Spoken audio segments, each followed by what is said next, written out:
Attack చేయడం అంటే sexual harassment చేయడం దాన్ని మీరు ఎట్లా చూస్తారు? సూసైడ్ కూడా చేసుకున్నాడు అబ్బాయి. ఎస్, ఆఫ్ కోర్స్ ఇది చాలా బాధాకర విషయం. ఎందుకంటే ఒక ఉన్నత మనకి గురువు అయినా, నెక్స్ట్ గురువులన్నా, నెక్స్ట్ పురోహితులన్నా, తల్లిదండ్రులన్నా, రిలేషన్స్, అమ్మ నాన్న రిలేషన్స్, ఇవంటే మనకి చాలా వాల్యుబుల్ ఉన్నాయి ఈ భారతదేశంలో.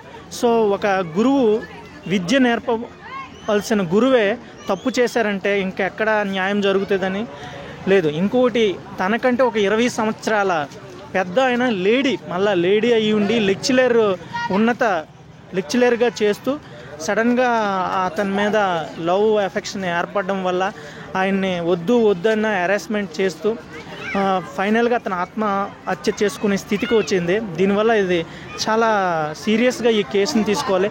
ఇంకోటి, ఏదైనా జరిగిందంటే జనాలకి మనం పోలీస్ స్టేషన్స్ ఉన్నాయి, ఇవన్నిటికి కంప్లైంట్ ఇచ్చి దాన్ని క్లారిఫై చేయాలి. కానీ ఇలా సడన్గా ఆత్మహత్య చేసుకోవడం వల్ల సొల్యూషన్ రాదని నా అభిప్రాయం. అంటే తన కొడుకు వయసున్న వ్యక్తితో అలాంటి ఎక్స్పెక్ట్ చేయడం ఎంతవరకు కరెక్ట్? అంటే ఆ మహిళ ఉద్దేశం ఏంటనుకుంటున్నాను? ఇప్పుడు ఉన్న రోజుల్లో చాలా బాధాకర విషయం. ఇక్కడ వరస వాడి ఏం లేదు. ఎవరిని ఎప్పుడు లవ్ చేస్తున్నారో తెలీదు, ఎవరిని ఎవరు చంపుతున్నారో తెలీదు. ఆస్తుల కోసం, కామం కోసమే ఇవన్నీ జరుగుతున్నాయి. ఆస్తులు, డబ్బు అండ్ కామం, ఈ రెండే నడుస్తుంది ఇప్పుడున్న ట్రెండింగ్లో.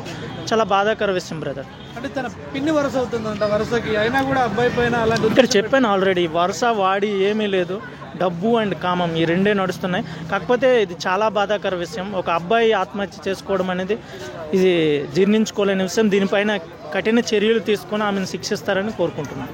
అంటే పెళ్ళైన మహిళలు ఎక్కువగా ఇలాంటి ఎందుకు?